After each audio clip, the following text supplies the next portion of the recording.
얼마 전에 봤던 우리 2019년 1차 경찰 시험에서도 정치사 문제가 17문제가 나왔어요. 그러니까 정치사만 다 맞으면 사실은 85점인 거야. 그러니까 합격인 거죠.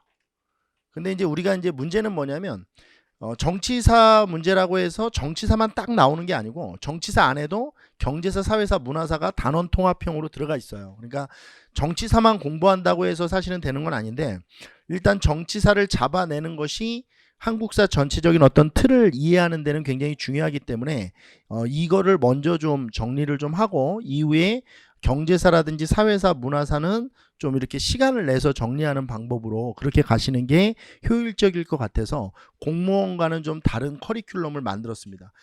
공무원은 기본적으로 저는 시간 순서대로 그냥 나가거든요. 그러니까 선사부터 고려까지 나가고 조선부터 이렇게 근현대사를 이렇게 쭉 진행하는데 공무원은 조금 방법을 좀 달리해서 기본 정치사를 좀 먼저 끝내고, 근데 제 수업은 정치사 그 앞에 기본이라고 되어 있는데 기본은 아니고 기본과 심화가 같이 되어 있습니다. 그러니까 정치사를 한 번에 끝낸다라고 생각하시면 되고, 이 수업을 들으면 정치사는 뭐 추가적으로 수업을 들을 이유는 없어요. 그러니까 아주 세부적이고 지엽적인 내용까지 다 정리가 된다, 이렇게 생각하시면 됩니다. 그래서 이번 수업의 특징은 정치사만 진행한다. 근데 정치사가 선사부터 진행을 물론 이제 하는데 요게 근대사까지만 나가요.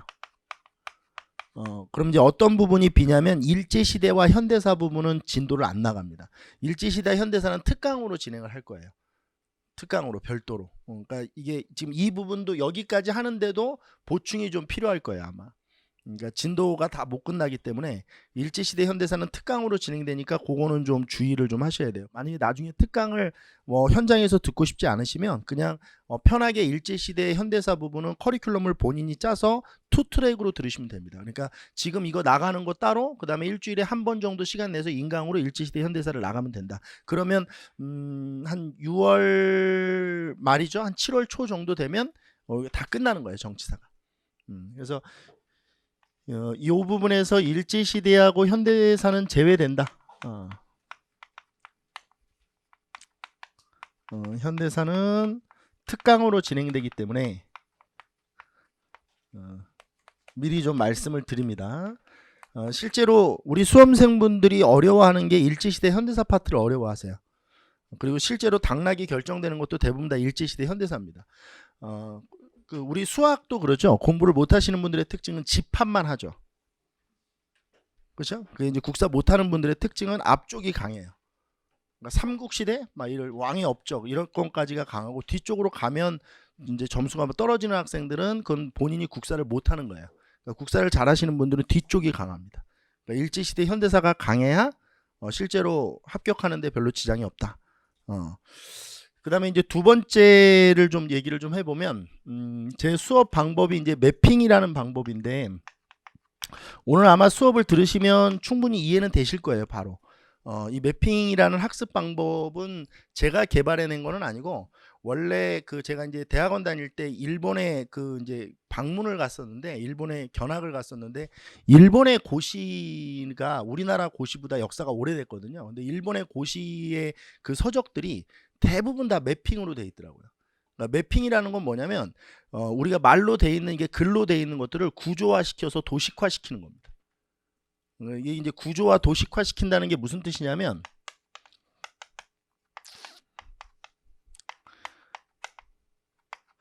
이미지화 시키는 거예요. 이미지화. 그러니까 머릿속에서 우리 그 스마트폰 여러분들 캡처 하듯이 찰칵 이렇게 캡처하듯이, 예를 들어서 조선 붕당사다 그러면 그거를 머릿속에다 캡처 넣듯이 공부하는 방법이에요. 그래서 나중에 이제 그걸 꺼내서 문제를 푸는 방법이거든요. 그러니까 요거는 이미지화하는 작업이에요. 이미지를 만든다 이렇게 보시면 돼요. 그럼 이미지를 만드는 이 작업을 왜 하느냐? 우리가 이제 어떤 싸움을 하는 거냐면, 제가 실제로 이제 올해로 이제 강의를 한 지가 23년 차입니다. 국사를 강의한 지가. 그러니까 아마 여기 계신 분 중에서 제가 국사를 공부한 시간보다 나이가 어리신 분도 있을 거예요. 근데 이제 제가 국사를 23년 동안 이 강의를 하면서 제가 느끼는 거는 뭐냐면, 이제 국사를 대부분 이제 암기 과목이라고 생각을 하시죠. 근데 거기에 저는 반론이 없어요. 암기 과목 맞습니다. 근데 암기를 어떻게 하는 것이 좋으냐에 대한 거는 여러 가지 이제 선생님들 별로 좀 다르신 것 같아요. 생각이. 어떤 분들은 좀 쉽게 이제 수험생들이 공부하실 수 있도록 뭐 두 문자식으로 앞글자를 따서 공부를 가르치시는 선생님들도 있고, 저는 나쁜 방법이라고 생각하지는 않습니다. 근데 이제 그렇게 가르치시는 분들도 있고, 또 어떤 분들은 뭐 재밌게 그림을 그려서 기억 저장 시간을 늘리시는 분들도 있고, 다 각자 다른데 이제 저는 매핑이라는 방법을 쓰는 거예요. 매핑이라는 방법은 결국 뭐냐면 이미지를 만드는 건데, 이미지를 만들어서 싸움은 뭐냐면 기억 저장 시간을 늘리는 거예요. 제가 오랫동안 수업을 하면서 느낀 거는 뭐냐면, 우리 한국사는 공부를 안 해서 틀리는 게 아니고요, 공부를 했는데 잊어버려서 틀리는 거예요. 그러니까 까먹는 거죠. 그러니까 여러분들 표현대로 하면 그냥 까먹는 거예요. 근데 이게 이제 교육학에서는 휘발성이 강한 과목이라고 하죠. 그러니까 휘발성이 강한 과목이 뭐냐면, 대부분 이제 여러분들이 암기 과목이라고 생각하는 과목들은 다 휘발성이 강해요. 실제로 여러분들 공부하는 5개 과목은 다 암기 과목이에요. 뭐 형법, 형소법, 경찰학, 개론 이런 법 과목들도 다 암기 과목입니다. 그러니까 판례나 이런 것들을 다 외우셔야 되거든요. 실제로. 그러면 어떻게 하면 기억 저장 시간을 늘릴 수 있느냐의 문제거든요. 그러니까 기억 저장 시간을 장기화시키는 싸움.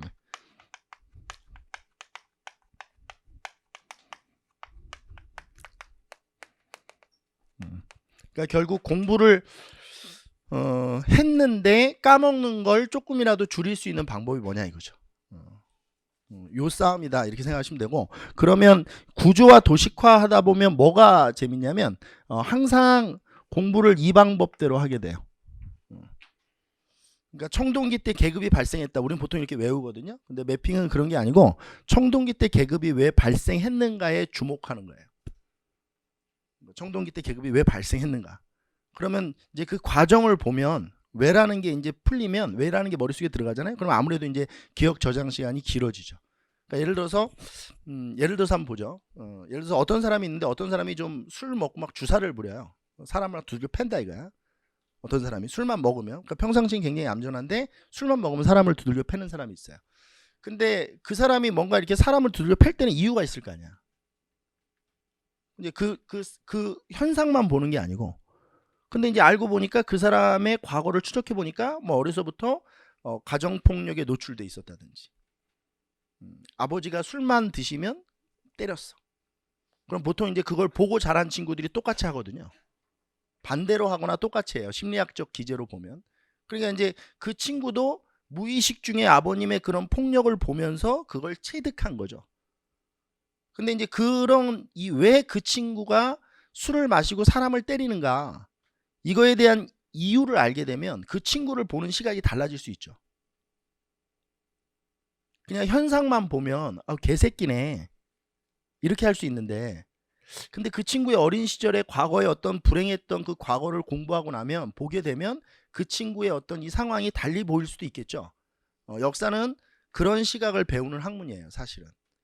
그러니까 어떤 사건이 있으면 사건의 그 겉표면을 보려고 하지 마시고, 왜 이런 사건이 일어났을까, 여기에 주목해서 보면 사고력도 생기고, 그 다음에 역사를 보는 통찰력도 생겨요. 그러면 기억 저장 시간은 당연히 길어집니다. 그러니까 기억 저장 시간을 장기화시키는 방법이다. 아마 오늘 수업을 좀 들어보시면 금방 이해가 될 거예요. 오늘 첫 시간부터 매핑 학습이 시작이 되니까. 그 다음에 이제 세 번째로 좀 얘기를 좀 해보면, 저는 이제 이 어떤 지식을 우리가 공부해야 될 걸 벽이라고 한번 생각을 해봅시다. 여기 이제 벽이 이렇게 있어요. 벽. 이것도 같은 건데 벽. 근데 우리가 이 벽을 뚫어야 된단 말이야. 이건 이제 개념의 벽이라고 봅시다. 근데 우리가 이걸 이해해야 이제 합격을 한다고 보는 거예요. 그럼 이제 우리가 이걸 이제 뚫는데, 이걸 이제 어떻게 뚫을 것인가의 문제거든요. 이걸 어떻게 뚫을 것인가. 이제 어떤 분들은 망치나 정을 가지고 벽을 쳐서 깨겠죠. 그렇죠? 하나씩 깨면 돼요, 벽을. 그리고 이제 어떤 사람은 뛰어넘으려고 하겠죠. 밧줄을 가지고 뛰어넘는 경우도 있겠죠. 벽을 깨지 않고 그냥 넘는 경우도 있을 거 아니에요. 그리고 어떤 분들은 뭐 이게 도구를 만들어서, 그러니까 드릴이라든지 뭔가 이걸 뚫는 도구들을 만들어 가지고 이걸 뚫어서 깨는 사람도 있겠죠. 그러니까 제가 지금 무슨 얘기하는 거냐면, 공부의 방법은 정해진 건 없어요. 공부의 방법은 정해진 게 없다. 그러니까 어떤 선생님께서는 이 방법으로 공부를 하시고 어떤 선생님은 이 방법대로 가르치시고, 그러니까 선생님마다 다 다르고 색깔이 다 달라야 저는 정상이라고 봐요. 모든 선생님이 똑같은 방법으로 가르치면 재미없잖아요. 그렇죠? 그러니까 제가 지금 얘기하는 건 뭐냐면, 제 수업을 들어보시고 아 나는 저 사람이랑 좀 안 맞는 것 같다, 그러면 빨리 고민하셔서 다른 선생님으로 바꾸셔야 돼. 여러분들 인생을 위해서. 그러니까 믿고 가보자 이런 건 안 돼. 저를 뭘 믿고 갈 거예요?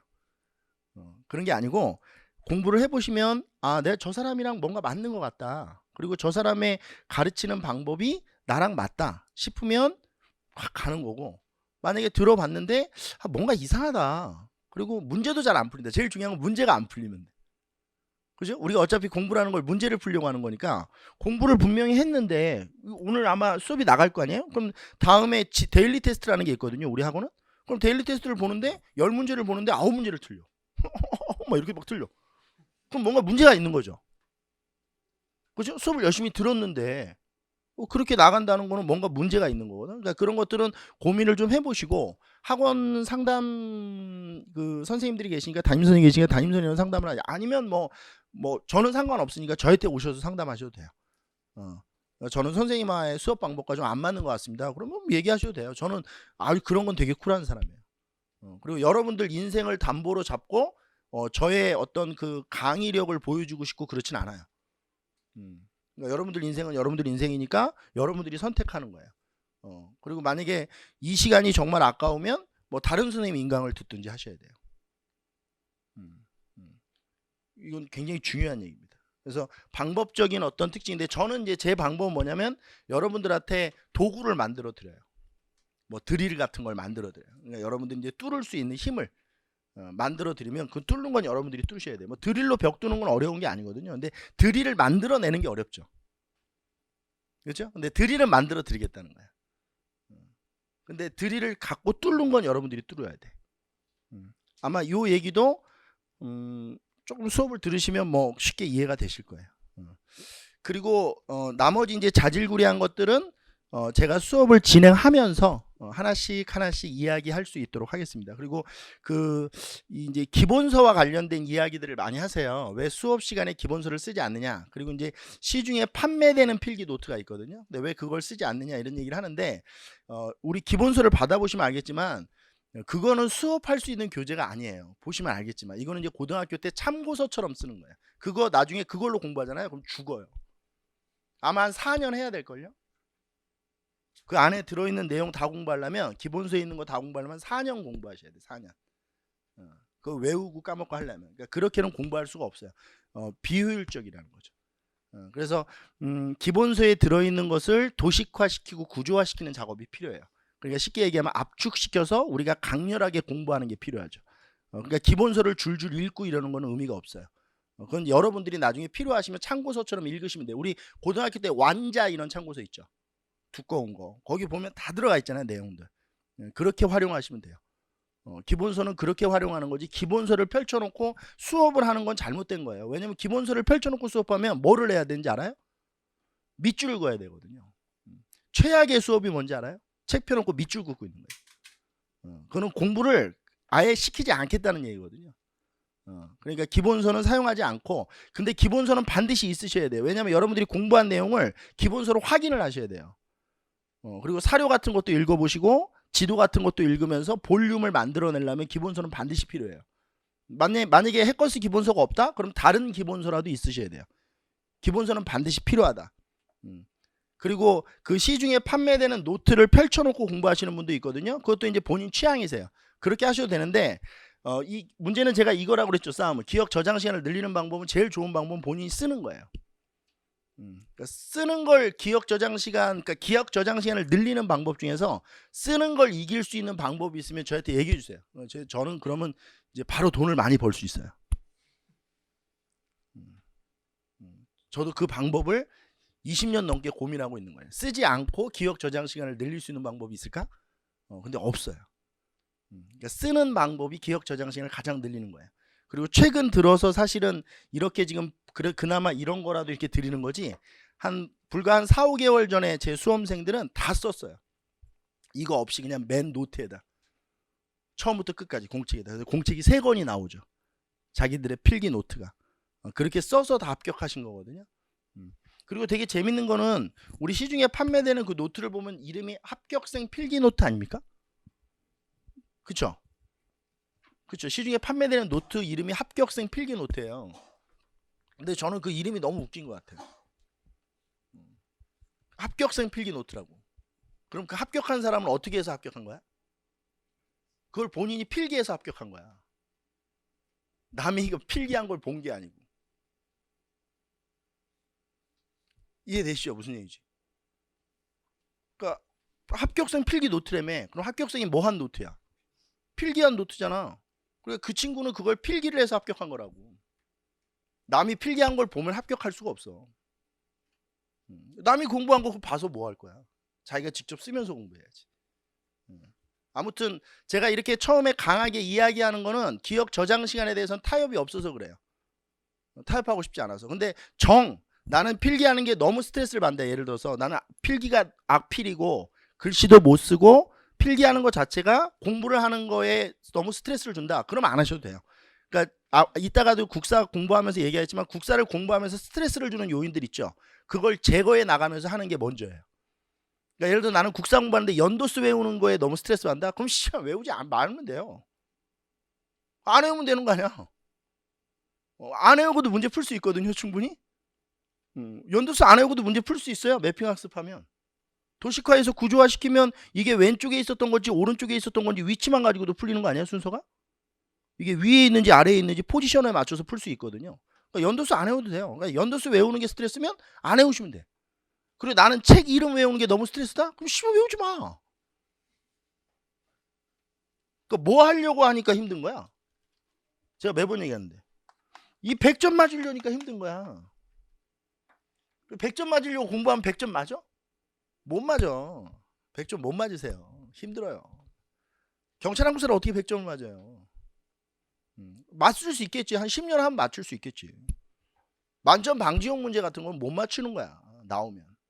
저기 뭐 강원도 심신산골에 있는 예를 들어서 석탑 같은 거 하나 내고 이름이 뭐예요? 이렇게 물어보면 그 지역 주민도 몰라. 그걸 어떻게 맞춰? 그건 못 맞추는 거야. 그러니까 제 얘기는 뭐냐면 우리가 합격이 목표니까요. 100점 맞으려고 하지 말고 합격할 점수만 만들면 되는 거 아니에요? 제 생각에는 그게 85에서 90이에요. 85에서 90. 그럼 예를 들어서 실학자들의 뭐 저서들 막 이런 거 다 외우는 거 있어요. 그거 외워야죠, 물론. 근데 그게 너무 스트레스다. 그럼 외우지 마세요. 나오면 틀리면 되지, 가뿐하게. 나머지 정치사에서 다 맞추면 되는 거 아니야. 스트레스 안 받는 부분에서. 그러니까 공부라는 건 전략이 필요해요. 자기가 스트레스 받는 건 안 하시면 돼. 아까 전에 말씀드렸듯이 나는 필기하는 게 너무 스트레스다? 그럼 하지 마세요.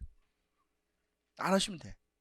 그러니까 이거는 일반론적인 어떤 학습 방법에 대해서 얘기한 거지 본인이 스트레스 받는 건 본인이 안 하시면 돼. 뭐 나는 네 얼굴을 보는 게 스트레스다. 그러면 다른 선생님 보면 돼. 중요한 거는 스트레스를 받으면 안 돼. 공부하면서. 그리고 제가 이제 한 3주 뒤에 저랑 그 이야기 할 텐데 제가 제 수업의 목표는 웃기는 거예요. 그러니까 여러분들은 점수를 올리는 게 목적이잖아요. 저는 그게 목적이 아니에요. 그러니까 여러분들 웃기는 게 제 목표거든요. 근데 놀라운 거는 뭐냐면 그 과목이 재밌어지잖아요. 그럼 본인이 점수를 안 맞고 싶어도 점수는 올라가요. 우리가 아마 그 경험을 많이 해보셨을 거예요. 그러니까 예를 들어서 중고등학교 때 내가 좋아하는 선생님이 있다. 그럼 그 과목 점수가 올라가요. 되게 신기하죠. 그러니까 공부라는 건 원래 그런 거예요. 그러니까 제일 중요한 건 뭐를 이 과목에 붙이는 게 중요해요. 흥미를 붙이는 게 중요해요. 아, 역사를 이래서 배우는 거구나. 아, 역사를 배우면 이래서 사람이 똑똑해지는 거구나. 야, 이거 되게 재밌다. 이런 것만 만들어내도 사실 이번 2달 동안 공부한 것보다 더 큰 걸 얻는 거예요. 그러니까 국사는 이따가 이제 보면 알지만 제가 여러분들 5과목 시험 보시잖아요. 국사가 제일 재밌는 과목이에요.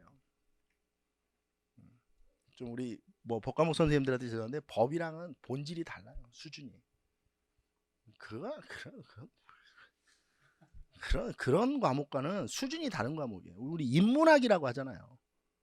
그잖아요. 역사, 철학, 문학 이런 과목은 인문학적인 소양이 있는 과목이니까 이런 걸 공부하면 사람이 어떻게 바뀌는지를 본인이 느끼셔야 돼요. 근데 단 그냥 막 외우려고만 하면 못 느껴요. 어떤 아까 전에도 얘기했지만 왜 청동기인들이 왜 신석기인들이 왜 조선시대 사람들은 왜 붕당 정치를 했지? 이렇게 왜 이렇게 해서 접근하시다 보면 통찰력도 생기고 과목의 재미도 생겨요.